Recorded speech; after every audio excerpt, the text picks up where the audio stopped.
Dear viewers, this is my second lecture on the topic hard and soft acid and bases. In my earlier lecture, I have discussed the various concepts of acids and bases. Then we have defined what are hard and soft acids and bases. Apart from them, we have also classified acids and bases into hard and soft category along with the borderline category.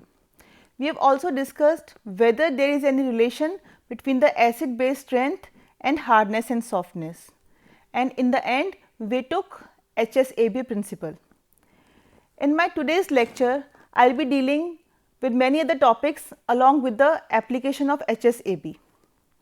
So, the lecture plan of my today's lecture goes like this. First of all, we will be discussing the term symbiosis. Then we will study the basis of hard-hard and soft-soft interaction. We will see the relation between electronegativity and hardness and softness of various acids and bases. And in the end, we will be discussing the various applications of hard and soft acids and bases. So, to start the lecture, let us first of all discuss what is symbiosis. Symbiosis is basically the tendency of a soft acid to combine with the center which is already associated with a soft base, and the tendency of a hard acid to combine with the center which is already associated with a hard base. For example, we have boron trifluoride. In this case, boron trifluoride, the center boron is associated to 3 fluoride ions. When the 4th fluoride ion reacts with boron trifluoride, it easily gets attached to it and it forms BF4 minus. This reactions happen so easily because the center is already associated with fluoride ion. So, the 4th fluoride ion easily gets attached to it. This is what symbiosis is. This is another example where boron is attached to hydride ion, and when it reacts with a 4th hydride ion, it again easily get attached to it and it forms BH4 minus. So, the symbiosis is very simple, and we can say like this is fluoride is a hard acid and it easily gets attached to a center which is already attached to a fluoride ion. In symbiosis, or we can say according to symbiosis, mixed substituents are not preferred, like BH3F negative or BF3H negative. Such type of complexes are not favored. If we look at this reaction, we have BH3F minus. In this we can see the center boron is attached to 2 different types of substituents, hydride as well as fluoride, and the other complex BF3H minus, here the center boron is attached to fluoride ion as well as hydride ion. So, here we see that there are mixed substituents. So, these two reactants, they react with each other to form BH4 minus and BF4 minus. The reaction is spontaneous because the mixed substituents, they reassemble themselves and form one type of substituent, like a center is attached to one type of substituent. So, we have BH4 minus and BF4 minus. Similarly, in this case we can see we have CH3F and CHF3. Here also we see the center carbon is attached to 2 different type of substituents. So, when these two react together, they form CH4 and CF4.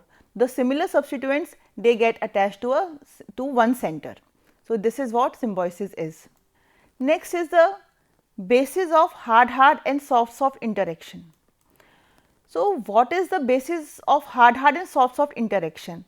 Why hard acids get attached to a hard base and a soft acid gets attached to a soft base? This we will be studying under this topic. Hard-hard interaction is an electrostatic interaction, that is, bonding among hard acid and hard base is predominantly ionic. We can see from this relation which says that the electrostatic energy between positive and negative ion pair is inversely proportional to the internuclear distance. That means, suppose we have 2 ions, a positive ion which is a hard base and a negative ion which is a hard acid. When these two are far apart, then the internuclear distance between these two is large, and force of attraction, that is the electrostatic energy, is very low. Since the electrostatic energy is very low, so ionic bond or electrostatic bond would not be formed between them. But when these two species, that is the hard acid and hard base, they come together, that means the internuclear distance decreases. When the distance decreases, the electrostatic energy increases, that means the force of attraction between the negative ion and the positive ion increases, and easily an ionic bond or an electrostatic bond is formed. And if we study or if we look at hard acid, we know hard acids are small in size. They have very less d electrons in their d orbitals. So, since the size is small, the negative ion, that means the ligand, can approach the acid very closely. Since it is approaching the acid very closely, the internuclear distance is less, and internuclear distance being less, the bond formed would be electrostatic or ionic.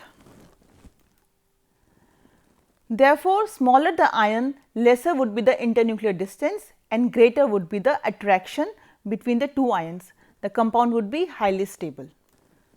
If we look at the soft-soft interaction, the soft-soft interaction is explained by the polarization.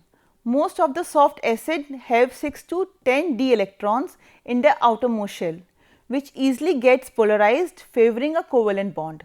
The polarizing power and polarizability of d electrons plays an important role. In case of soft-soft interaction, as I have already told in my earlier lecture, that soft acids have a large size.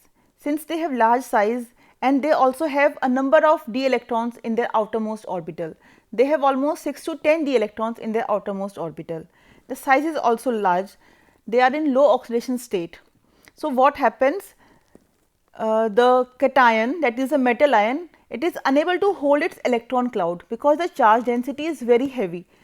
It has a high charge density, so it is unable to hold it, and when a ligand approaches it, so ligand cannot approach too close to the this metal ion, and the distance between the two ions, that is the positive ion, that metal, and the ligand is very large, and electrostatic bond would not be formed. But in this case, what happens? Since the electron density is very high, very heavy or very high, the ligand is approaching the metal ion. This gets distorted or it gets polarized. Since it gets polarized, so according to Fazan rule, the covalent character increases, and the bond formed between a soft acid and soft base is mostly covalent. According to Mission and co-workers, they proposed a relation in 1967 which can tell whether a given species is hard or soft. So, their relation is pKa, which is equal to minus of log k, and which is equal to Ax plus By plus C. In this relation, we have various parameters where K is the equilibrium constant for dissociation of the metal ligand, that is the acid base complex. X and Y are the parameters for the metal ions, that is the acid. A, B are the parameters for the ligands, that is the base. And C is any constant which is used to adjust the pKa values in such a way that all of them lie on the same scale. So, according to Mission and co-workers, if the value of Y is less than 2.8, the acid is a hard acid, and if the value of Y is more than 3.2, the acid is a soft acid. Similarly, if we look for B, if the value of B is less than 3, the base is a hard base, and if the value of B is greater than 5, the base is a soft base. If the value of B lies in between 3 and 5, then the base are considered to be borderline bases. Similarly, in case of Y, if the value of Y lies between 2.8 and 3.2, the acid is considered to be the borderline acid. Similarly, we can see for X and A also. Now, we will see what is the relation between electronegativity and hardness and softness. So, it is very simple. The species which have high electronegativity are considered to be hard, and the species which have low electronegativity are soft. Why is it so? We will soon come on to it. This is valid for mainly ions like lithium ion. If we talk about lithium, lithium has a very low electronegativity because lithium is an electropositive element.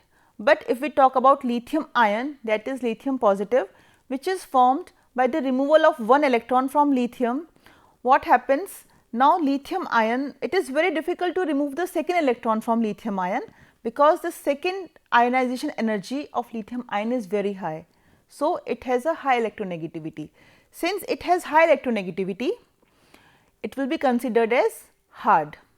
Similarly, transition metals in low oxidation state like copper positive, silver positive, these have relatively low ionization energies, because these have a number of electrons in their valence d orbital, which can be easily removed.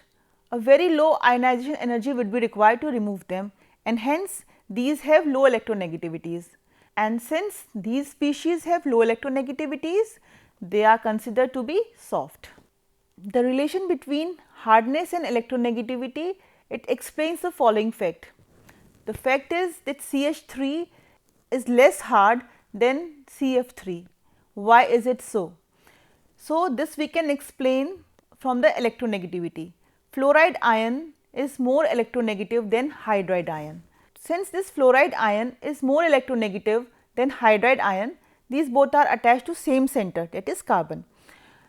This being more electronegative, this is a hard acid. When a hard acid is attached to some center, it hardens the complete species. So, this complete species gets hardened. So, CF3 is harder than CH3. According to Mulliken-Zeffe definition of electronegativity, which has two parameters A and B.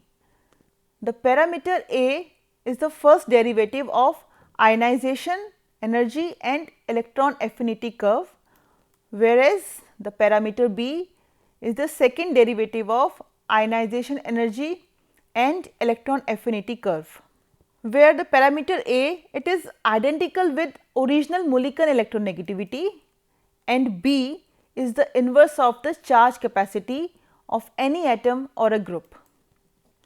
So, the relation between electronegativity and hardness refers to the parameter B. So, as I have already told, B is inversely proportional to the charge capacity.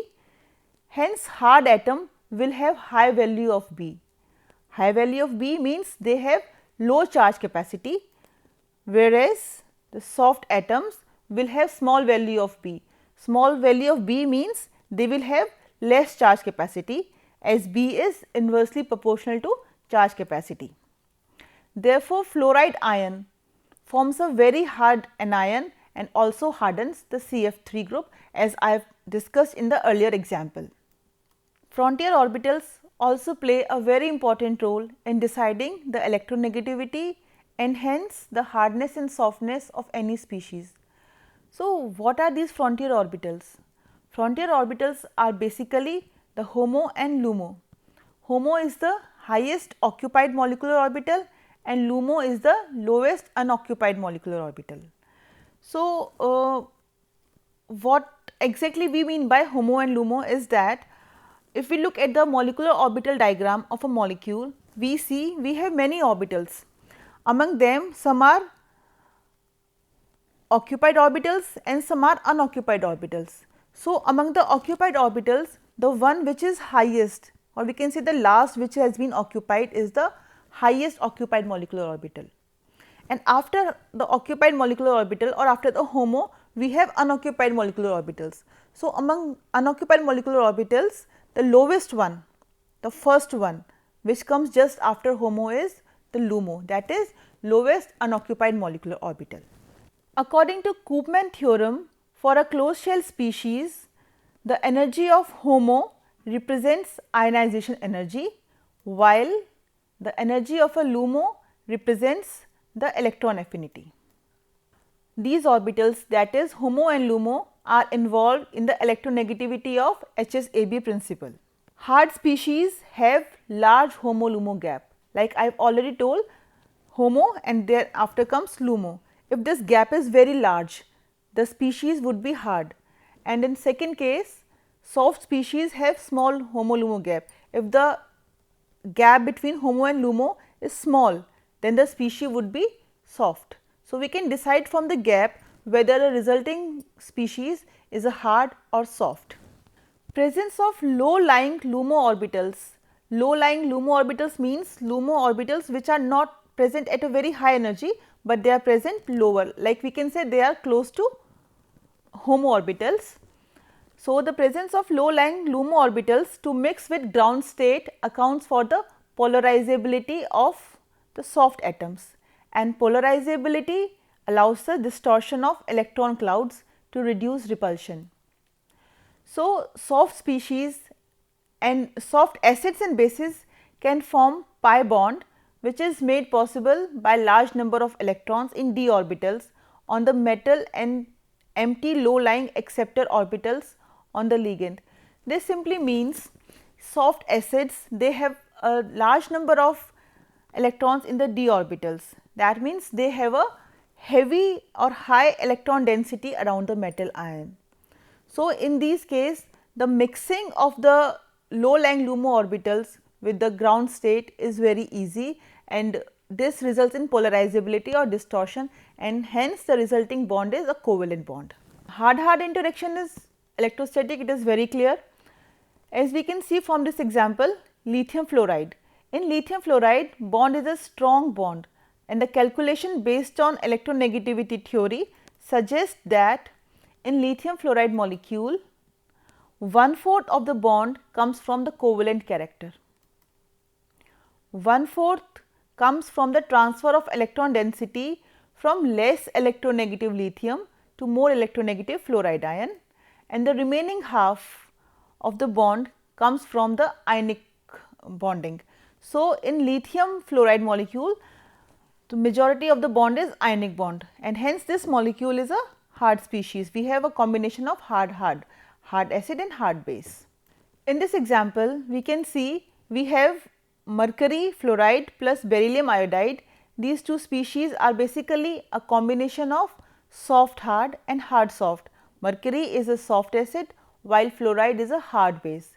Similarly, beryllium is a hard acid while iodide is a soft base. So, when these two combine, they form beryllium fluoride, which is a combination of hard. Beryllium is a hard acid and fluoride is a hard base. Similarly, HgI2, which is a combination of soft. Mercury is also a soft acid and iodide is also a soft base. In this example, we have mercury fluoride and beryllium iodide, in which mercury is a soft acid while fluoride is a hard base, and in beryllium iodide, beryllium is a hard acid while iodine is a or iodide ion is a soft base. So, here we have a combination of hard soft and soft hard, which is unstable. So, it easily breaks up to form BeF2 and HgI2. In BeF2, both beryllium and fluoride are hard, beryllium being a acid and fluoride being a base. Similarly, in HgI2, Hg is a soft acid while iodide is a soft base. So, we get a combination of hard and soft. So, this can also be seen from the delta H value, which is negative, that this particular reaction is a spontaneous one. And what is the driving force between this reaction? The driving force between the reaction is the hard interaction. Since hard soft and soft hard interaction is unstable, so it easily breaks up to form hard and soft.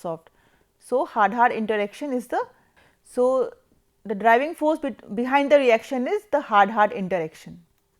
Coming on to the application of HSAB, which is the last topic of my talk. So, up till now we have been studying what are acids, what are bases, what are soft acids and what are soft bases, their classification, their relation with acid base strength, their relation with electronegativity, symbiosis, HSAB principle, all these things we have been studied up till now. But the thing is, why do we study all this, or what is the purpose of HSAB? So, all this thing comes under the application of HSAB. What is the requirement of studying HSAB? So, the first application of hard and soft acid and base is the stability of a complex. So, if we have a thorough knowledge of HSAB, we can tell whether a particular complex would be stable or not. So, if we look at this particular reaction, we have an acid A and a base B. These two combine together to form a complex AB. Now, this particular complex AB would be more stable if both A and B are either hard or they are soft. If one of them is hard and other is soft, the resulting complex AB would be unstable. So, we have in this example silver, which is a soft acid. When it combines with iodide ion, which is a soft base, we get AgI2. The complex would be stable because both the species, that is Ag and I2, both are soft. Hence, the complex AgI2 is stable. In another example, we have silver ion, which is again a soft acid, and fluoride ion, which is a hard base. So, from here we can say that the resulting complex would be a combination of soft and hard, and we have AgF2, which is a combination of a soft acid and a hard base, and we can easily predict that this complex would be unstable. The second application is the prediction of coordination in complexes of ambident ligands. So, before going on to the prediction, let us see what are ambident ligands. Ambident ligands are the ligands which can coordinate to metal ion through either of its coordinating atoms. As for example, we have cyanide ion. Cyanide ion is made up of two atoms, C and N, and this can coordinate through C also and through N also. If it coordinates through C to a metal, it will form metal cyanide bond, but if it coordinates through nitrogen, it would form metal isocyanide bond. So, such type of ligands are called ambident ligands. So, a particular metal will coordinate to through which atom, this can be predicted by the HSAB principle. For example, we have SCN minus.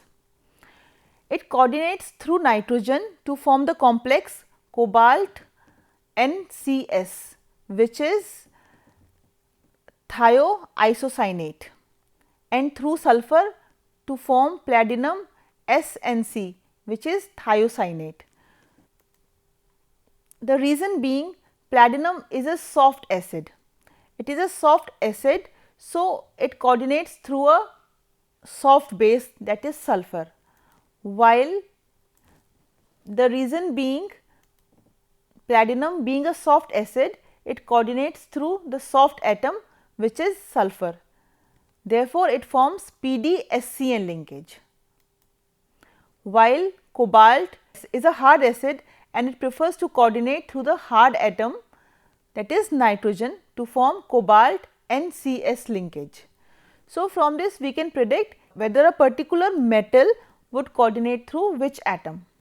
Another application of HSAB is the prediction of the feasibility of a reaction. So, whether a particular reaction would be feasible or not, we can easily tell if we have a knowledge of HSAB.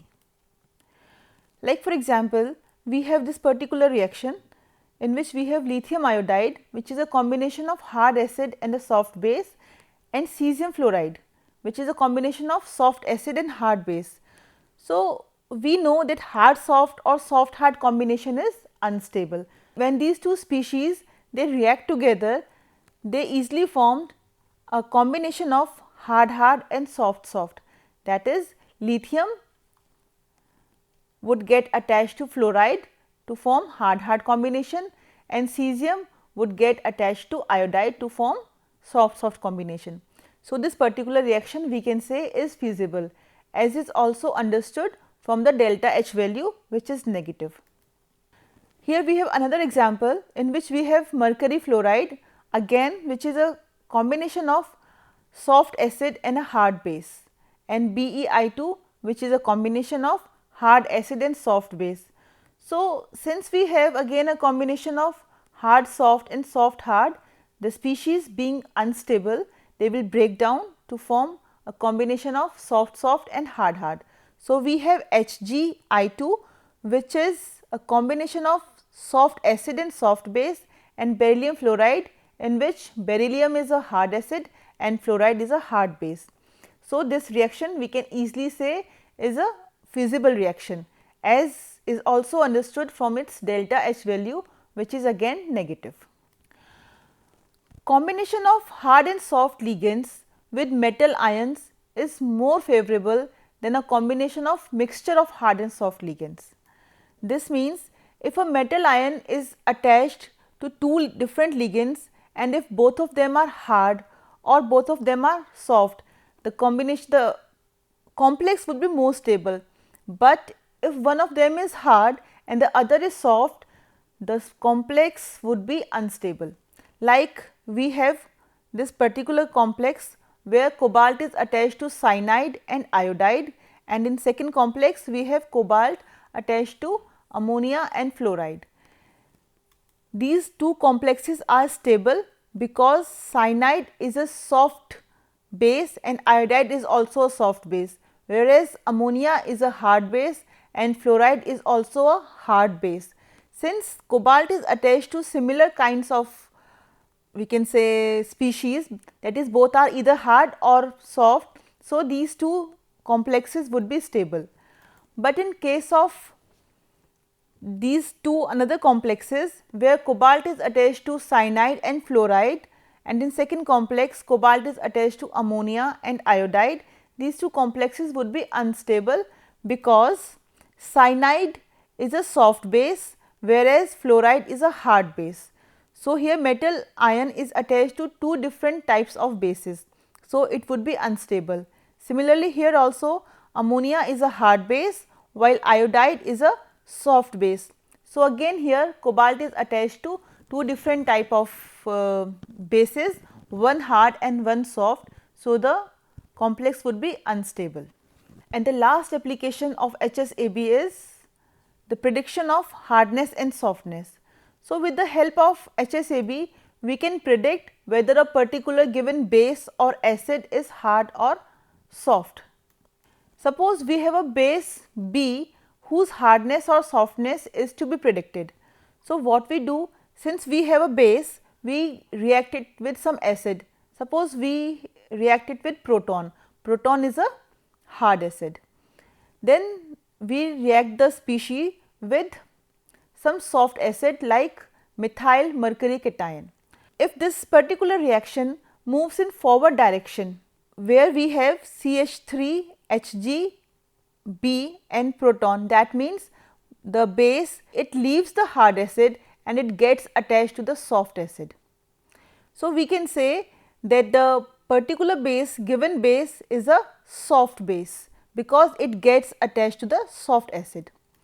But if the reaction moves in the backward direction, we can easily say that the given base is a hard base because it likes to remain with the hard acid.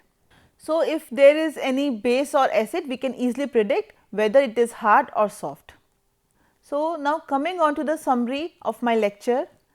In my today's lecture, I have discussed symbiosis, which is the tendency of a soft acid to combine with the center which is already associated with the soft base, and a hard acid to combine with the center which is already associated with the hard base.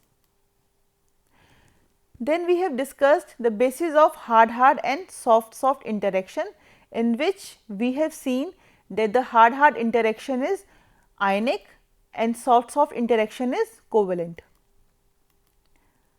We have also discussed the electronegativity and hardness softness. Hard species have high electronegativities while soft species have low electronegativities. In the end, we have discussed the various applications of HSAB, in which we have discussed the stability of complexes, prediction of coordination of complexes of ambident ligands, prediction of feasibility of a reaction, and prediction of hardness and softness. So, with this lecture, I have completed my series on soft and hard acids and bases. In this, we have discussed the various topics like the classification of acids and bases, the classification of acids and bases as hard and soft, their relation with electronegativities, hard and soft acid and bases principle, and the relation between the acid and basic strength, and finally, we have also discussed the applications of HSAB. So, with this, the